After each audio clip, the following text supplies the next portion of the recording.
Hey, beautiful. Welcome back to the Nether Region podcast. And today we're talking about success. Let's get into it. Welcome back to Nether Region podcast. Thank you so much for being here. I really, really appreciate it. Today we're talking about success, which I think is such an interesting and multifaceted concept. So let's just define what success is. And I think the incredible thing about it is that it means so many different things to so many different people. And my definition is going to be completely different to what you imagine success being like for you and for your life, and maybe for other people in your life, what you kind of see and envision as being a successful kind of life. And I think because of that, so much of what we think success is ultimately about perception and about how we view ourselves, and also how we believe other people see us and how other people do see us. So I think that's something to really keep in mind when we talk about this concept of success.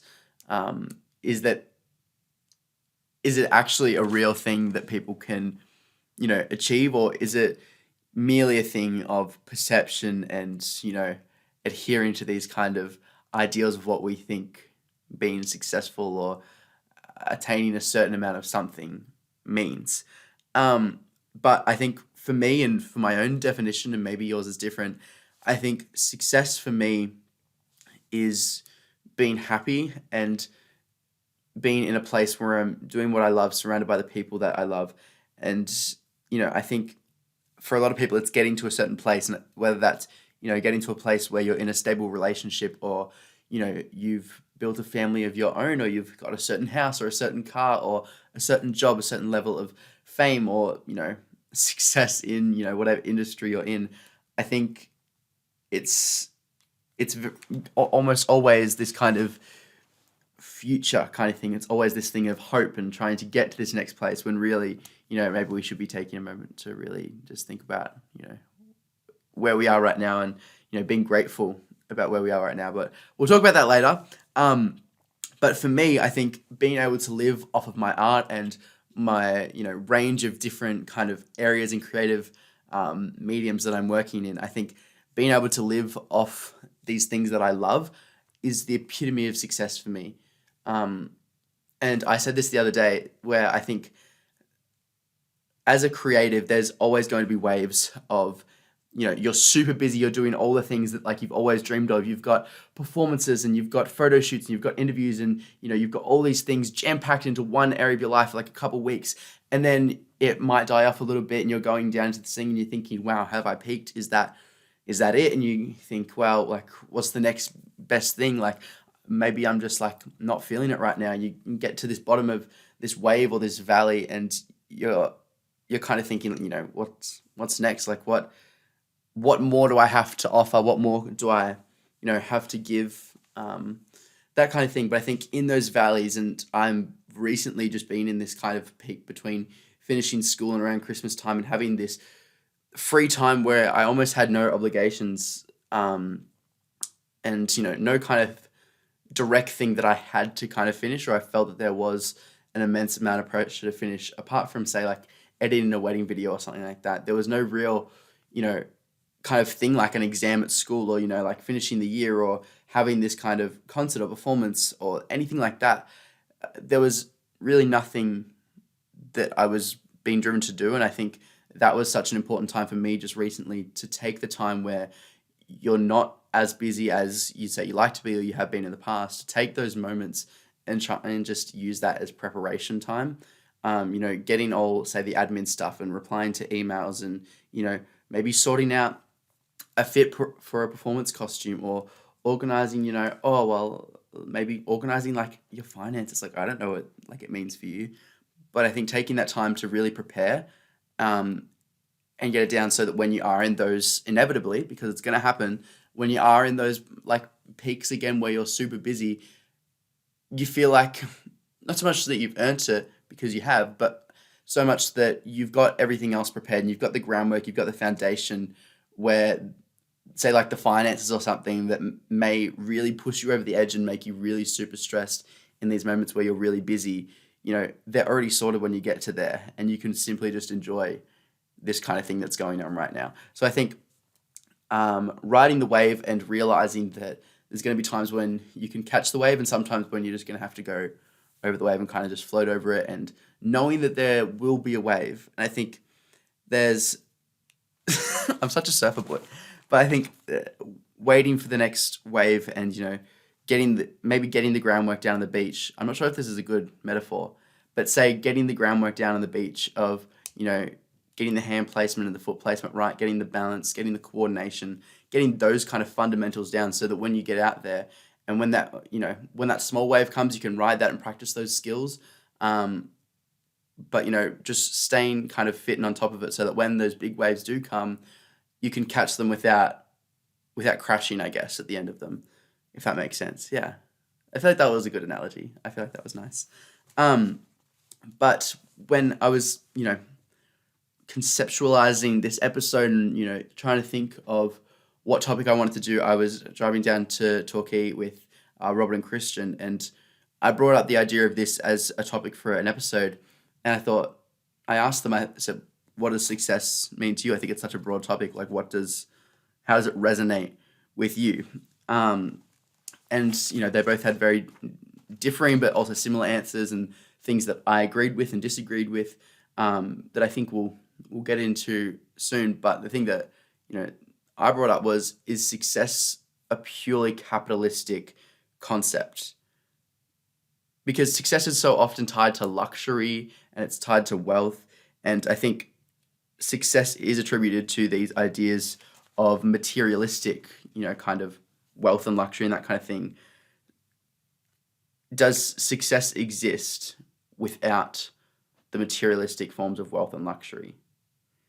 And obviously people can say that, well, it means to be happy for me.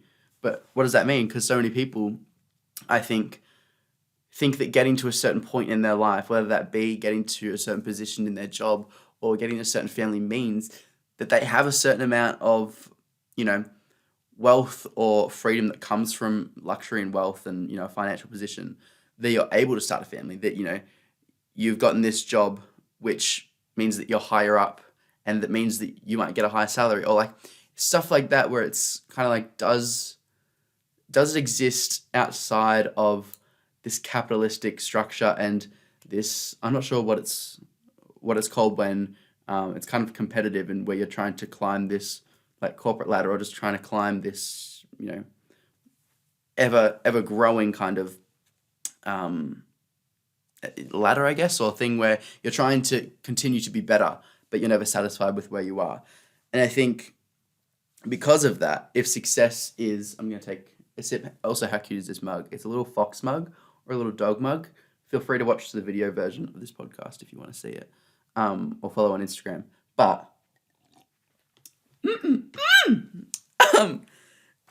if success is so tied to luxury and wealth, then I think the idea of nepo babies, or babies who benefit from nepotism, they are born into this success and wealth, and I think because of that, are they inherently successful despite ever, working or ever doing anything? Are they purely by the status of, their family and, the connections and networking that they're born into? Are nepo babies immediately successful if this idea that success is wealth and luxury, these materialistic objects? But ultimately, I think we are always aiming for more and more. And, as I was saying, trying to climb that corporate ladder, or trying to climb, I'm trying to think of the word, but trying to climb this kind of thing where we want to be better continuously. And I think try and be recognized for our worth. So I think if we're always aiming for more and more, then we're rarely content with what we have. And I think that can lead to a lot of anxieties, and I think it can lead to a lot of people being ungrateful and not a lot of self-awareness of where we are and the privileges we have, and the fortunate lives that majority of us live.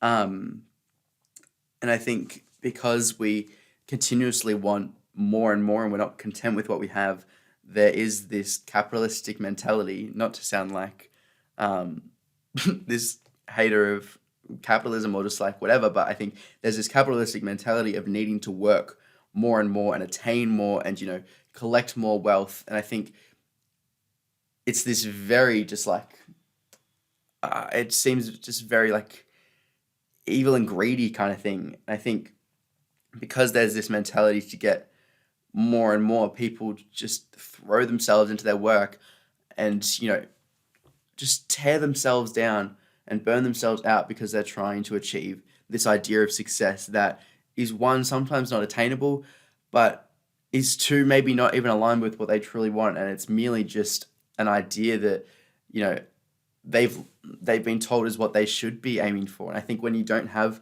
that sense of self and, that knowledge of yourself and who you are and what you actually want, what your actual desires are, it's so easy for people to be drawn into these ideas of that's what I want and that's what I'm going after. I'm going to work so hard to get there. And I think that's really, really dangerous. And I think because there is this, this is an idea that I brought up the other day, and I think that I'm not sure if it's nuanced or whatever, but I thought it was really interesting that because we are so often taught to just work hard and almost just like drain ourselves of all our resources and energy and just throw ourselves into whatever we're doing to the point where our own bodies are degraded and, become a waste product and become a sacrifice for the success or whatever. I think we have created this idea that pain is needed for success and struggle is needed for success. And that's where this thing that I brought up the other day, this question is, do you think that the glorification of oppression and struggle and hardship in movies and TV with things like underdogs or things with people coming from really hard backgrounds, do you think the glorification of this struggle has led to people in, say, a job that they don't want or in a position where there's quite easy solutions, them unconsciously or maybe actively not wanting to fix their situation because they get a sense of identity and belonging and purpose, and they might be praised for the struggle of their endurance through that kind of time. And I'll give you a kind of example where if someone is in a horrible relationship, maybe a horrible marriage, and their friends may be telling them that you need to get out of this marriage, you need to get out of this relationship, it's quite toxic, like it's not good for you, it's having a terrible effects on you and the people around you, and I think you need to get out of it. And although there might be other factors, do you think that some people stay in those positions because, one, they're scared of what the alternative is, but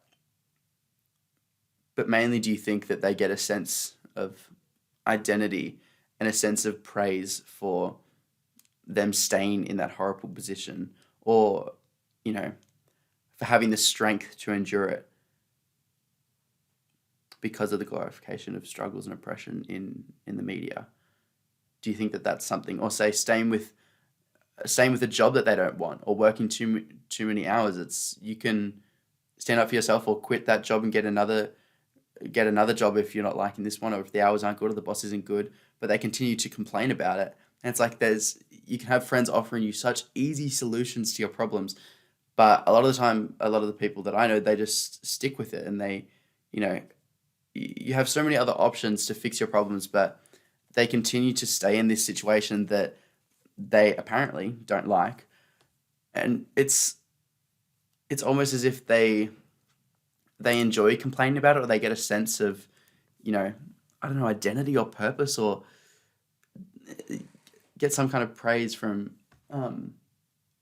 they get some kind of praise from complaining and enduring it and staying with it. So that was a concept that I found really interesting, because I think people want to be oppressed so badly because of the praise that they think they'll get, or the praise that they've been shown in the media is given to people who endure such terrible circumstances. I think that's really, really interesting. Yeah. But I think that invalidates the real experiences of people who are oppressed. Yes, but anyway, on to onto the rest of success as a topic. Um, because I think sometimes, as for artists, like myself, or for a lot of my friends who are artists and in the creative industry, I think success is often likened to relevance. And I think that's a really interesting thing to kind of separate for artists and just people in general who are striving for some sort of fame or attention or recognition, or just a place within industries that are categorized by how well you are known, how many, streams you get on a song, how many views you get on a video, how many likes, all these different things. I think success is often likened to relevance and, likability. But I think Christian brought up when we were driving down, I brought up this topic of success, and talking about relevance versus success and the disparity between those two things. He brought up something that he'd heard on, I think it was Megan Trainor's podcast, or something that Megan Trainor had said on another podcast, was that she felt that she wasn't successful more recently because, she wasn't relevant anymore. And she'd done, even though she'd done, all these incredible songs, she'd blown up and everything. She'd had all this success that so many people would be like, you're a successful artist. You are absolutely incredible. You've done all these amazing things. You've lived a life that so many people only dream of, and you've lived it. That is your truth. That is your life. But still, she didn't feel like she was successful because she wasn't still living it, or she didn't think that was successful. And I think because of this idea of relevance equals success, people think that they aren't successful when they are. And it comes back to that thing of people always striving to want more. But then I was trying to think of it can't be like that for all artists, because there's so many artists that I would think of that are successful, but, aren't always in headlines. They're not always relevant. But I think for artists like, say, like Marilyn Monroe, or like Michael Jackson, or like, I don't know, all these old artists, I think, although they're not in like the media all the time, I would still say that their art is successful. And I think even though they're not as relevant, they have a lasting legacy of relevance. And is a legacy purely just relevance for a certain period of time until what they call your second death, which is when, your name is never spoken again by anyone and no one ever remembers you or knows of you. But yeah, I think those kind of artists like Marilyn Monroe have a lasting legacy of relevance, where they don't need to be in the headlines all the time, or they don't need to release a new song to be relevant.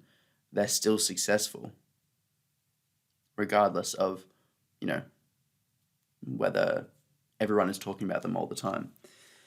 I think the idea of success and relevance and attention is something that was very blurred for me when I was a child, because as a child I attributed success with, with fame and freedom and, money and attention and all these things that you're presented as like the thing of success. But obviously you grow up and learn that it's not all those things, and maybe it is all those things. But I think I wanted to be successful so bad, and I still do.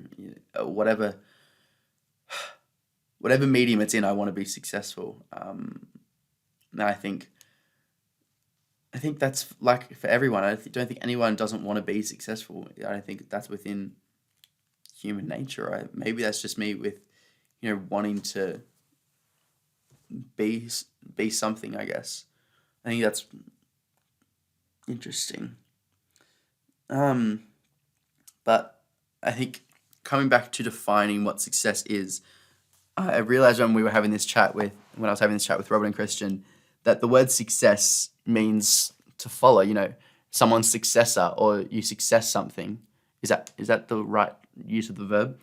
But to success can also mean to be better, it can be to continue it on, to be their successor. But just like success something, you're better than it. And then because of that, is success only a thing and only achievable when it's comparable, comparable, thank you, to something else and to someone else and to someone else's position or, their status or something like that. And yeah, is success only relative, and are you only successful in comparison to others? If there was no one else in the world, would you still be successful with what you have? I think that's really interesting. I think that's what creates a lot of the divide within society, or whatever you want to say, is that we're all trying to be better than one another. And I think that can be the cause for a lot of discrimination, a lot of prejudices, and a lot of just hate and jealousy. The fact that we want to be better than everyone else. But ultimately, by comparing ourselves to others, whether they be people who we deem as being, below us, or whether we're comparing ourselves to people who we deem as being above us, and, these idols and these things that we want to aspire to be, we're never happy. Either way, I think that's part of it. And I think if this idea of success is only something that is achievable if it's comparable to someone else, we're never going to be happy. And yeah, coming back to this idea that success is only something that you can wish for, or something you can look forward to. Success is only something that you can envision for yourself in the future but not attain right now. I think that's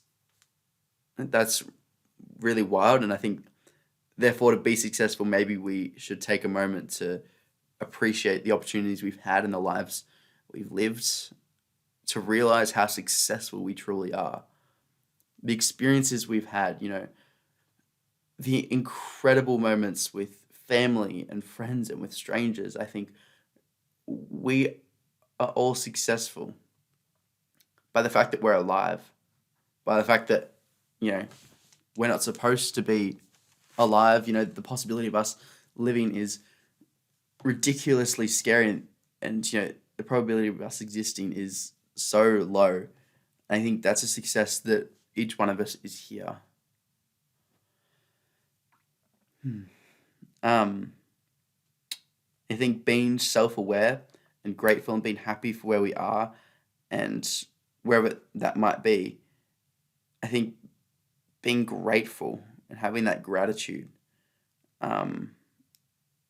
is inherent to us becoming happy, and to us realizing our success, and then in turn becoming this idea of successful, if your definition is to be happy.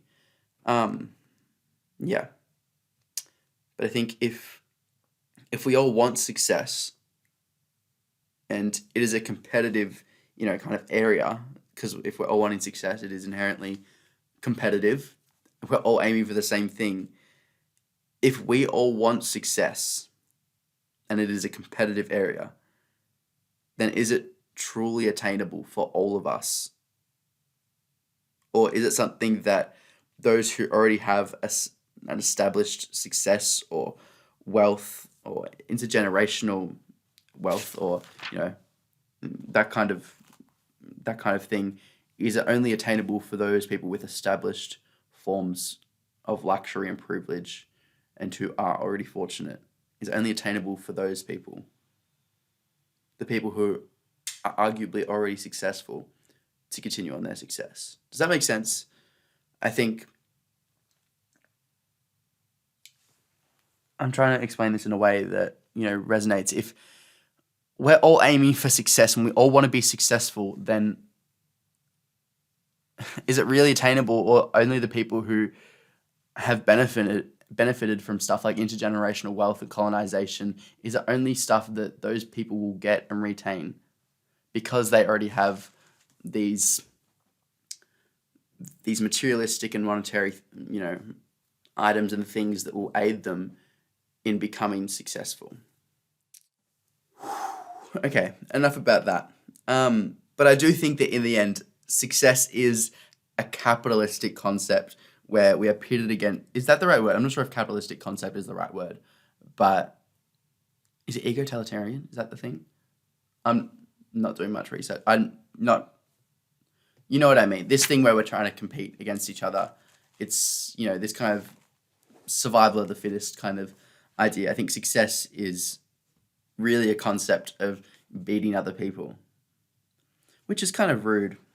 But I think when we think of success, we think of people's jobs, and we think of what they have, and we think of their wealth. And successful people are seen as these rich people, these people with certain bodies, or this certain style, and all these different appearance things. But what does success mean on the internal front, and not just what is presented and perceived by other people? And in that way, when we think of success as being happy, that doesn't align with the capitalistic idea of wealth. Because if you're happy, you're not striving to buy something more. You're not striving to get this new thing to save up for this, or, to work harder to get that promotion, or, to, buy all these things or work this hard to get a certain thing, because you're content with what you have and you're grateful for what you have and you're happy with the life that you have. So I think people like myself, or like you, who have this idea, this moral compass or self-definition of success as being happy, and that's all that it is, whatever that means in terms of jobs and wealth and all this thing. If success is truly just being happy with our lives, then we don't need anything more. So how do we become happy in that way? Yeah. And I think because of that, because of our kind of association with success being, let me do that again.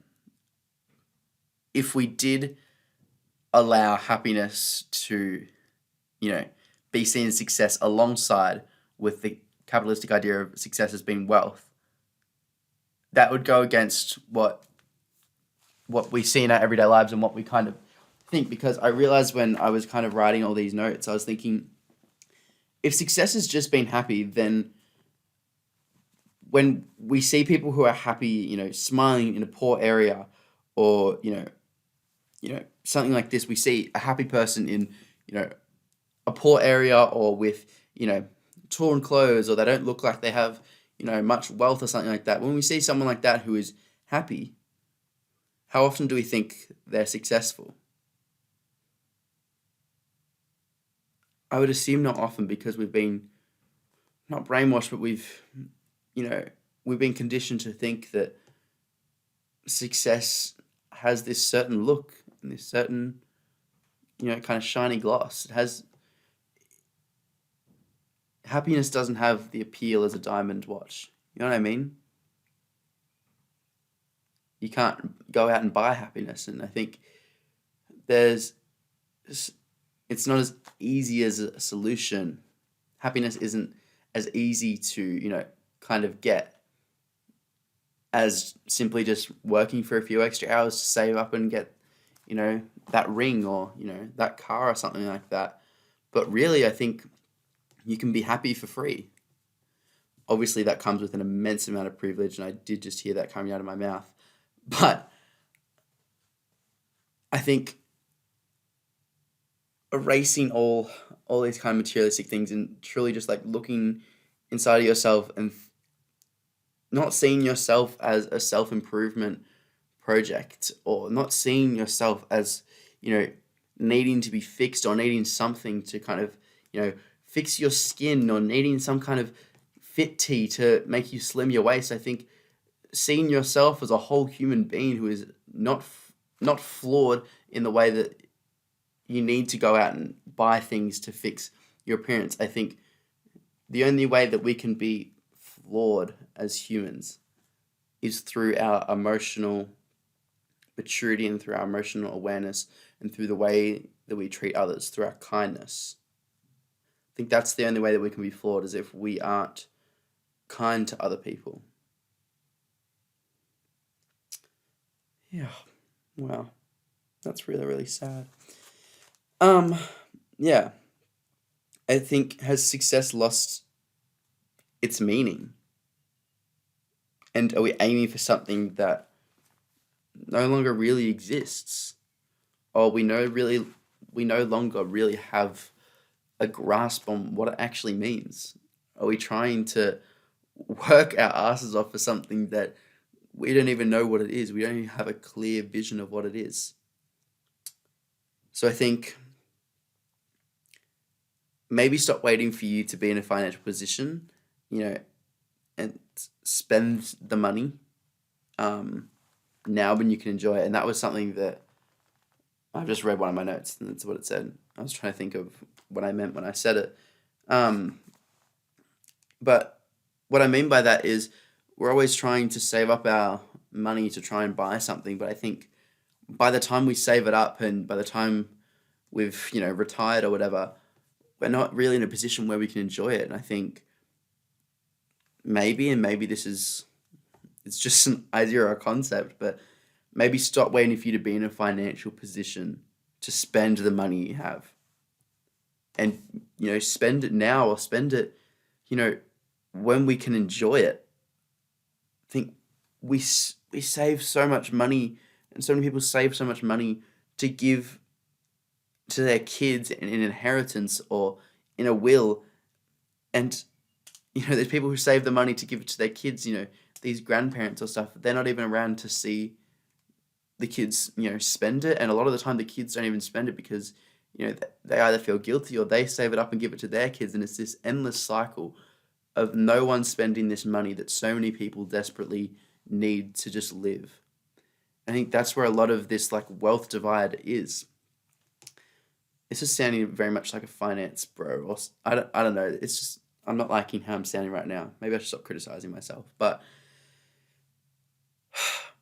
I think wasted opportunity is something that scares me so much. And I'm so scared of people just living their life and not enjoying it. And maybe I'm scared of that for myself.